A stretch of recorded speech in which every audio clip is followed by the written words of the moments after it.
Hello, vintage crafty artist. Today I'm going to bring you a quick demonstration that will explain the difference in inks so that you can decide what's the best use for you. And you can also decide as you are building your craft supplies what is priority, what you need to purchase immediately, and what can wait. So let's get started. I am starting with some materials that I'm going to explain. So first and most importantly, I have a distress ink in ground espresso. I have a distress oxide in ground espresso. I have a distress archival ink in ground espresso. I am using distress mixed media heavy stock tags. I am using 2 Stampers Anonymous stamp sets. I am using Noteworthy and I'm using paint by number. I want to start with the fresh blending foam because I want us to just start from the beginning. And I also have 3 blending tools. I have my heated craft tool. I also have my distress sprayer. I want to quickly talk about essential tools. You're gonna need your inks. I highly recommend a craft tool so that you can dry your inks in between and it'll make the process faster overall. Mixed media heavy stock tags are useful because they're easy to test out products. They're nice and thick. They can handle water. They can handle inks. They can handle a lot of manipulation. You want to have a selection of stamps. You can get stamps wherever your favorite place to get stamps are. And my sprayer, if you are using distress products, which are water reactive, the inks and oxides, then a sprayer is a must. You don't need the distress sprayer. However, some type of sprayer for you to use to add water to your inks is a must. So the purpose of today's video is to talk about inks specifically. When I started, I knew nothing about inks. I didn't know that they were different. I didn't know about pigment or dye or solvent inks, waterproof, water reactive. These are terms that I had to learn by trial and error, and I had to spend a lot of money to find the products that worked for me. So I am hoping that with this video that I can save you some time and effort so that you can know ahead of time how the different products can help you achieve the outcome that you're going for. So let's get started. I'm going to do a few things with the inks so that we can see how they act differently. So distress inks and distress oxides are water reactive. These are non-permanent inks that react to water. For example, if you want to stamp a sentiment, you don't want this to wash away. So you want to make sure you use an ink pad that is permanent and waterproof. Archival ink is an oil-based ink that's waterproof. So it can withstand a lot of the waters and liquid products that you use to manipulate your project to get the outcome that you want. I wanted to use all the same colors in the 3 different formulations so that we can have some consistency to the product as we are identifying the differences. Both distress inks and distress oxides are water reactive. However, they have a very significant difference. Ink is a dye-based ink, and dye-based inks are translucent. Distress is a fusion of dye, which is translucent, and pigment, which is opaque. So you can see through this one, and this one kind of sits on top of the paper. Okay? So with that being said, let's get started. I'm going to do a few things. I'm going to start with stamping. I chose number stamps to give us a visual identification of the 3 different inks that we're using. So I am going to start with the distress ink. I have my acrylic stamping blocks. These are the Tim Holtz collection. They're very thin. You choose something that just feels good in your hands. All right. So you just tap, tap, tap. Make sure you get good coverage. We get one opportunity to stamp this and stamp it correctly. So I want to just fill my stamp up with ink just to make sure I have good coverage. And I personally recommend if you're stamping just freehand like this, have a hard bottom. Don't do it on anything soft because you won't get a good impression. But I have found success stamping freehand as long as I'm using like a hard surface like this glass crafting mat. And this stamp specifically, if you notice, is kind of distressed in itself. So you're not going to get like a full solid number because that is by design. All right, so that is distress ink. You want to try not to contaminate your inks. However, Oxide has both dye and pigment, so you are more forgiven if you add if some of your dye ink get into your oxide. You do not want your oxide to get into your dye inks because you'll ruin your dye inks because your dye ink does not have pigment. And you don't want to introduce pigment to your dye-based ink. So now we're going to go in with the oxide.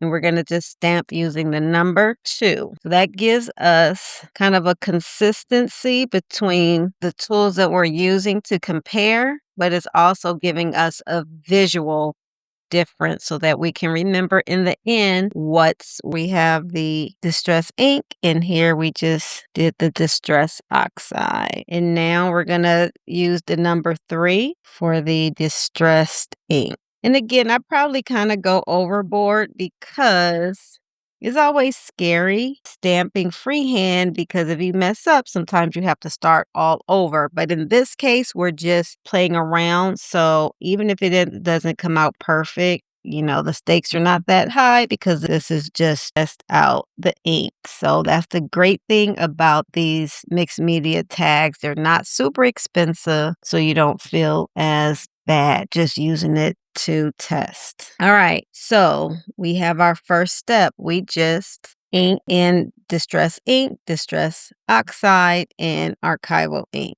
I'm going to do one more stamp. This is our sentiment. I'm going to do the same thing. Now, this is where it's important to clean your stamps because I'm about to stamp back to back using the different inks. So I want to be sure that I'm not contaminating. You can already see this is darker because again, it's opaque, whereas with the dye, it's kind of translucent. So this isn't a white paper. This is kind of a cream color paper. So you can see that cream color through the stamp. Whereas here, that color sits on top with that oxide. All right. So our stamping is done. And again, it's important for us to see the multiple ways that we can use our inks. When I started, I just tended to think very linear, right? I didn't really understand just all of the ways that you could manipulate your products to create artwork that's representative of you. So hopefully this will help you think outside the box when it comes to your products and how they can be used. Okay, so now we got our stamping out of the way. So now we're going to play with the inks. So the first thing I'm going to do is put the pad directly to paper. So we're just going to swipe directly. And as you move forward in your creating journey, you'll just see why you would do any particular method of getting ink to paper. Next, I'm going to do one of the most common things that people do, and that is ink blending. So I'm going to be honest, I don't typically ink blend with my archival inks. And if you notice, I am giving each ink its own blending tool. Again, I don't want to contaminate the 3 formulas. So I keep separate blending tools for my inks, my oxides, and my archival. And I just want to start clean for each of them.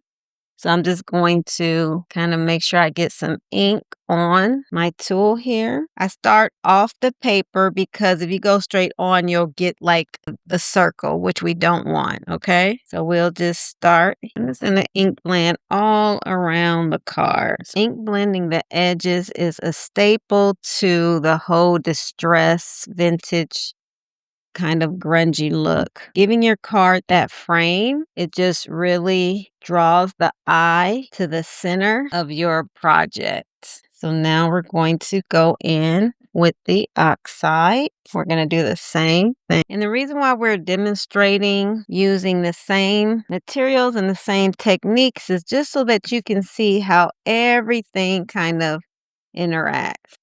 So the first thing I'm noticing is the oxide doesn't blend as smooth as the ink, and it stays wet a little longer, so I'm noticing my fingerprints.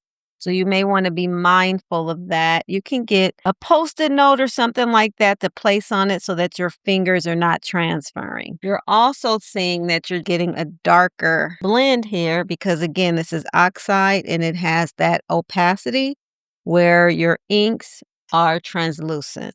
I don't generally ink blend with Archival. I have seen it done with other makers. You will use Archival when you want your ink to stay put and you don't want it to move. But for the sake of this demonstration, we are going to go in and ink blend. You see some slight variations in the color. So this is the Distress Archival. This is the Oxide, and this is the Distress ink. And again, they're all in the same color, ground espresso. So that is how we are looking, just with a general stamping, pad to paper, and ink blend. So you are probably already forming some thoughts of what looks you might like, what looks may work better, whatever technique you're trying to do. So now is where the fun begins, introducing water.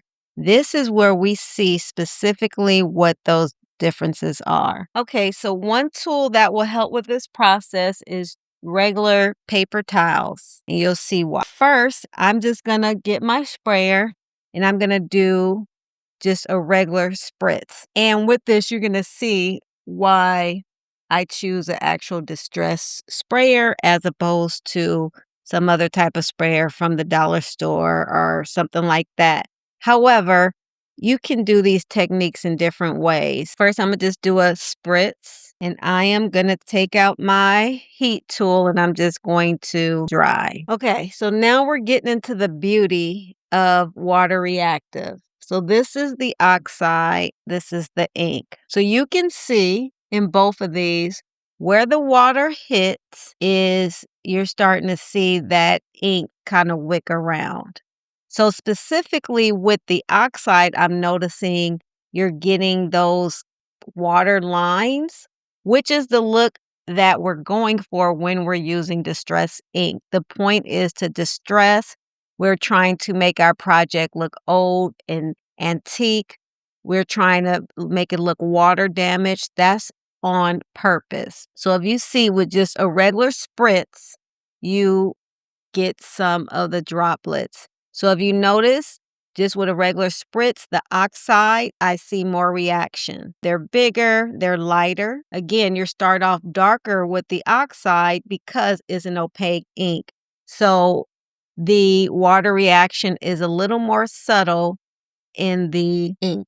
As we can see with the Archival, nothing happens, okay? So the point with ink blending a lot of the time is to manipulate the color and get some of these watermarks. So you don't want to use the Archival ink if that's what you're looking for. All right, so first we just did a spritz. So now we're going to go in because we want some bigger droplets. And this is where the magic of that distress ink sprayer comes. I'm just going to take the nozzle and I'm going to just spray a little slow just so I can get some big droplets. We're going to start there. Then I'm going to do the same. So if you notice, instead of spraying where you just get a spray of smaller droplets here, you're getting bigger droplets. So we can really see. And as you notice, oil resists water. So this water is just staying on top. It's not even really soaking into the paper. I am going to start off just drying because I want to give the water time to do its magic. And I made sure that I got water on some of the pad to paper areas so that we can really see it come through. So I made sure I had droplets where I put the pad to paper where it's darker on each. And I also made sure that I got droplets on the stamp number so that you can see how it looks on just the stamp or direct to pad and the ink blending. Oftentimes people are afraid to stamp with distress inks and oxides because they feel that it's going to wash away. So as you can see here, it's not going to completely wash away. So you can still stamp with it. So I'm going to start off drying it, and then I'm just going to place the paper towel on top to absorb the water. And I find the longer you let the water sit and dry naturally, the more of that wicking you get. And you can see just the amount of ink that the water's picking up. So like if you see here, that droplet is just really dark because it's pulling up a lot of that ink that was direct to paper using the stamp, where the water is a little lighter on the side where we just ink blended. So that's the oxide, and then same with the inks. And then as you can see with the archival, nothing. The ink does not move. And the water actually, where we went direct to pad and there's a lot, is actually very slow to even absorb. Now I'm just going to take my paper towel and I'm just going to lay it on top of each just to absorb. You see it kind of comes up. So that's the ink. This is the oxide. This is the ink. And this is the archival. So I'm going to do one more technique with water. So you saw the general spray. You saw the droplets. And there's one more technique if you want to be in more control of where your water goes, and you can get different motions of water. So you put the water in your hand, and that way you can flick and get different types of splatters. You can decide where you might want it to go. And hopefully you see why you would use your heat tool. This is because when you're creating, you would have to wait for all of this stuff to dry before you can move forward. In this case, we're kind of layering the water, so we'll have a variation. Some will be lighter, some will be darker. These water droplets kind of build upon each other because we're drying in between, and that gives us different interesting looks.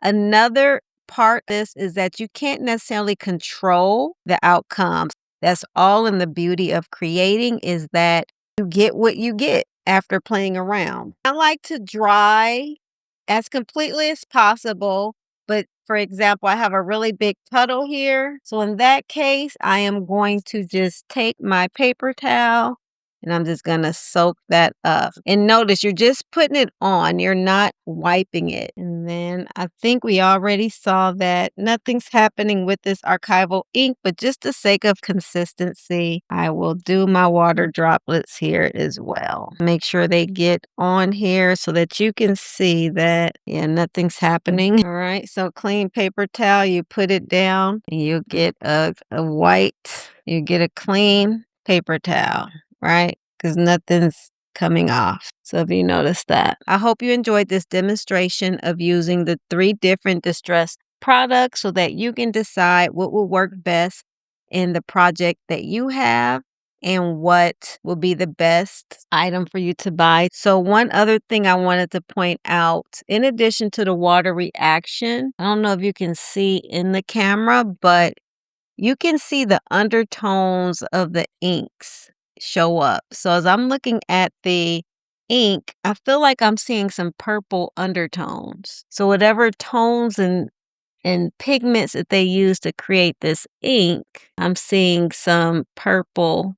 Whereas in the oxide, not so much. You're just still getting that true brown. Okay? You can still see the stamping. It did react, but oftentimes that is the look that we're going for when using the distress. So these are both of the water reactive. Again, one is distress ink, 2 is oxide. Another thing that you get with oxide is that oxidation when the water hits. So you get that chalky like finish. And this is the archival ink. Let me know if there is another demonstration or comparison that you would like to see. Until then, please subscribe for more videos like this. Happy crafting, guys.